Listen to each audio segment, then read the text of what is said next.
tanto, el sector público tiene problemas para atraer talento, para pagarle a la gente, para ofrecer carreras, para retenerlos, para promoverlos. Entonces hay una desproporción muy grande entre las responsabilidades que tiene el sector público, de las cuales todos dependemos, que funcione bien, y lo difícil que le resulta al sector público funcionar, porque simplemente en promedio los sectores públicos no tienen el talento necesario para enfrentar los problemas que tienen.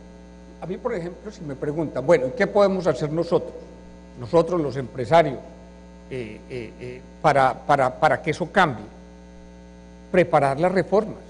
Yo creo que sobre el escritorio del próximo presidente de México debería haber encima del escritorio el día que lo elige, cosas listas, preparadas. Créanme que es así. La reforma de la energía, lista, preparada, para que no terminen 3 años después con una reforma que es la quinta parte de lo que había que hacer. Miren, la diferencia que ha representado en Brasil la reforma de la energía y la reforma de Petrobras es gigantesca. O sea, eso es lo que hoy hace la inmensa diferencia entre Brasil y México. Y simplemente porque lo hicieron. Y lo hicieron a pesar de que los gobiernos no eran de derecha, sino de izquierda. O tal vez por eso, no sé, pero lo pudieron hacer. Y eso ha representado un cambio gigantesco. Y no solo funciona en México, yo les quiero decir que en Colombia hicimos lo mismo. Y está funcionando igual. No hemos hecho grandes descubrimientos, pero la producción de petróleo de Colombia va así. Todos los días crecen las reservas. ¿Por qué? Porque sencillamente cogimos y copiamos el modelo de México, lo copiamos y empezó a funcionar. De Brasil, empezamos a copiar ese modelo. Cuando uno ve que las inversiones de Petrobras en los próximos 6 o 7 años valen 178 billones de dólares, que eso es casi como el Producto Nacional de Colombia o de Argentina, uno se da cuenta de los cambios que ha habido en ese país, simplemente porque hicieron las reformas, y porque en vez de sentarse a discutir si el PRD se puede aliar con el PAN, y si eso es muy horrible, lo que se tienen que sentar a discutir es cómo el próximo gobierno de este país es un gobierno de coalición, con mayoría en el Congreso, que sea capaz de hacer las reformas estructurales y que esté preparado y tenga voluntad para hacerlas. Moisés.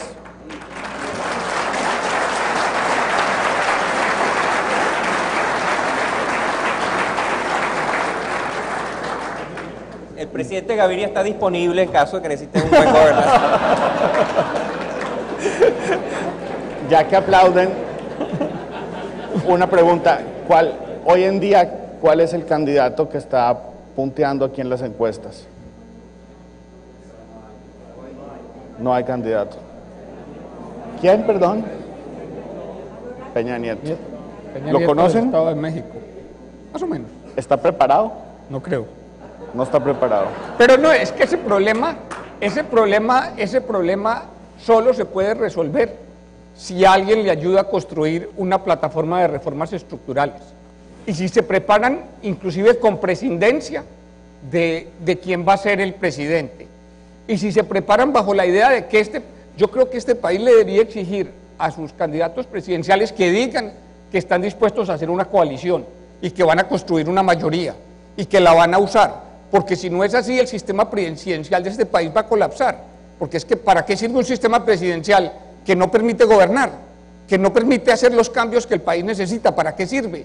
Sencillamente no funciona, toca ponerlo de un lado. ¿Está preparado Peña Nieto?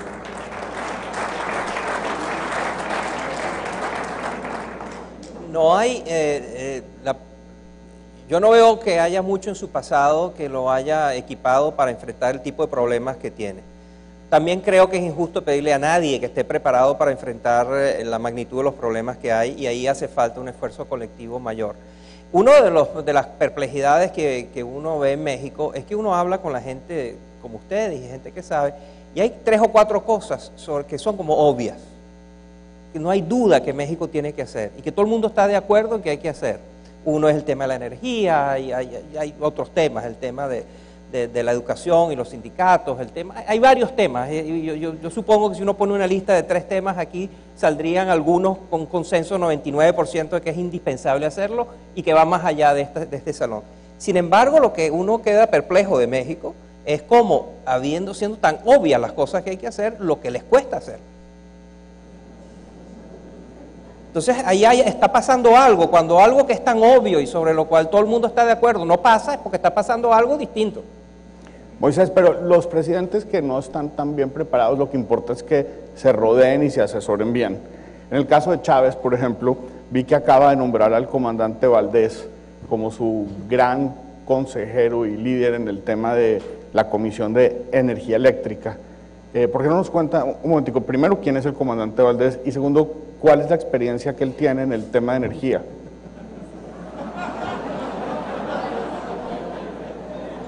Ellos como que sí saben quién es el Ramiro Valdés. El comandante Ramiro Valdés, comandante de la Revolución, héroe de la República de Cuba, es actualmente el ministro de Informática y Comunicaciones de Cuba. Ustedes se imaginarán qué hay en el la descripción de cargo del ministro de Información y Comunicaciones de Cuba, ¿no? Donde las comunicaciones son muy interferidas, las escuchas, etc. Ese es su cargo. Él, sin embargo, ese cargo no refleja todo lo que él es vicepresidente del Consejo de Estado de Cuba, es vicepresidente del Consejo de Ministros, es miembro del Buró Político del Partido Comunista Cubano, y ya dije, forma parte de la clase real cubana, ¿no? Ser comandante de la Revolución, héroe de la República, son solo muy pocas personas las que llegan a eso. Sin embargo, el cargo que ahora tiene es jefe de la Comisión Técnica para la Asistencia a Venezuela del tema de la emergencia eléctrica. ¿Y qué sabe de la parte eléctrica? Él ha usado mucho electricidad, pero para otras cosas. El comandante Valdés ha tenido un rol muy importante en la represión, la contrainteligencia y la actividad y los servicios de inteligencia cubanos, que como ustedes saben bien cómo usar la electricidad. ¿Silla eléctrica? Allí lo que quiere decir es la paradoja continúa por el hecho de que, como ustedes saben, en Cuba hay apagones. Cuba no ha resuelto su problema de electricidad y Venezuela ahora ha caído en una profunda crisis de electricidad que se le añade a crisis de desabastecimiento, a una devaluación y a problemas realmente muy profundos. Ay, yo quisiera... Pero si no le he preguntado nada.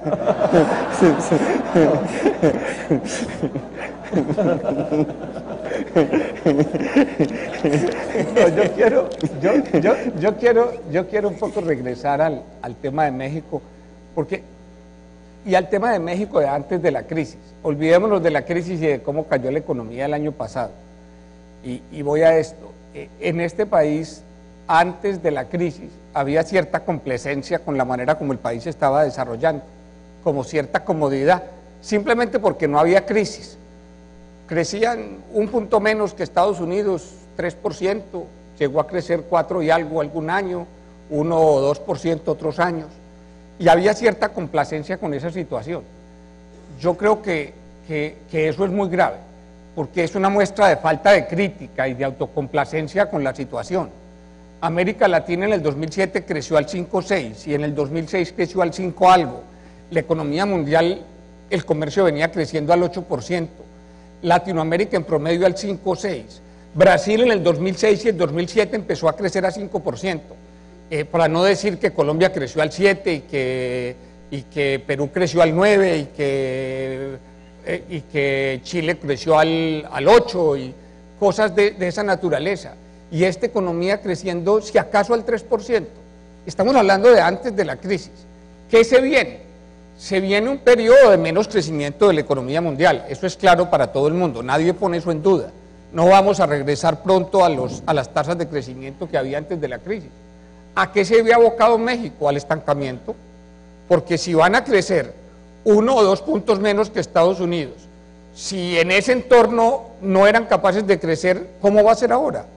¿Cómo? Mejor dicho, el riesgo que corre México de aquí en adelante, si no aboca las reformas que tiene que abocar, es un riesgo de estancamiento, de crecimiento realmente bajo.